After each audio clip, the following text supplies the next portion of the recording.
ஆன்மீக தகவலில் இன்றைக்கி நம்ம பார்க்கக்கூடியது, சார் வீடு வந்து வாஸ்து இது இன்றைக்கி இந்த வீட்டுக்கு வந்ததுக்கப்புறம் தான் சார் இந்த பிரச்சனையே ஆரம்பித்தது. நீங்கள் வாஸ்து எதுவுமே பார்க்க வேண்டியதில்லை.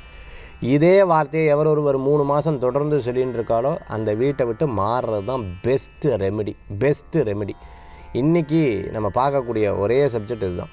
அதாவது ரெமெடிஸ் அப்படின்னு சொன்னால் நம்ம என்ன பண்ணோம், பரிகாரங்கள் பண்ணுறதுக்கு நம்ம வந்து விளக்கேற்றுற வழக்கங்கள், கணபதி ஹோமம் பண்ணுற வழக்கங்கள், இது மாதிரி வழக்கங்கள்லாம் வச்சுருக்கோம். பட் மனதிற்கும் அந்த இடத்திற்கும் ஒரு பெரிய லிங்க் வந்து இருந்துருக்கு. என்ன பண்ணாலும் என் மனசு சரியில்லை சார், என்னமோ இந்த வீட்டுக்கு வந்ததுக்கப்புறம் தான் இந்த தொழில் ஆரம்பித்ததுக்கப்புறம் தான் எனக்கு பிரச்சனை, இது எனக்கு ஆரம்பித்ததுக்கப்புறம் தான் பிரச்சனை இல்லாத விஷயங்கள் எதுவுமே கிடையாது. நான் திருப்பியும் சொல்கிறேன், நல்லா கேட்டுக்கோங்க, பிரச்சனை இல்லாத எதுவுமே கிடையாது. பட் தொடர்ந்து 3 மாதத்துக்கு மேலே உங்களுக்கு அதே நீடிச்சுட்டு இருந்தது அப்படின்னு சொன்னால், எய்தர் உங்களுக்கு சனி தசை, கேது தசை, ராகு தசை இல்லாமல் இருந்து இந்த ப்ராப்ளம் உங்களுக்கு தொடர்ந்து நீடித்துட்டு இருந்ததுனால் கண்டிப்பாக நீங்கள் என்ன பண்ணால் அந்த பிளேஸை வந்து மாற்றுறது ரொம்பவுமே முக்கியம். அது உங்களுக்கு செட் ஆகலை, அது உங்களுக்கு சூட் ஆகலை. இந்த 2 விஷயத்தை நீங்கள் மனதில் வைத்துக்கொள்ள வேண்டும்.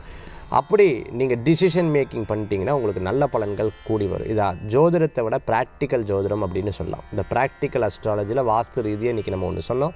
ஒரு இடத்தில் கிட்டத்தட்ட நான் வந்து 3 மாதத்துக்கு மேலே இருக்கேன், பட் எனக்கு சூட்டே ஆகலை, நானும் எவ்வளவோ பரிகாரம் பண்ணிட்டேன், எவ்வளவோ முயற்சி பண்ணிட்டேன்னு சொன்னால் அதற்கு மேலே அந்த இடத்துல பரிகாரம் செட் ஆகிறது. You want to change that place. If you change that place immediately அந்த பிரச்சனை, தொழில், படிப்பு, வேலை, கல்யாணம் அல்லது குடும்பம் போன்ற எல்லா விஷயங்கள் ப்ராப்ளமும் உங்களுக்கு சால்வ் ஆகும்.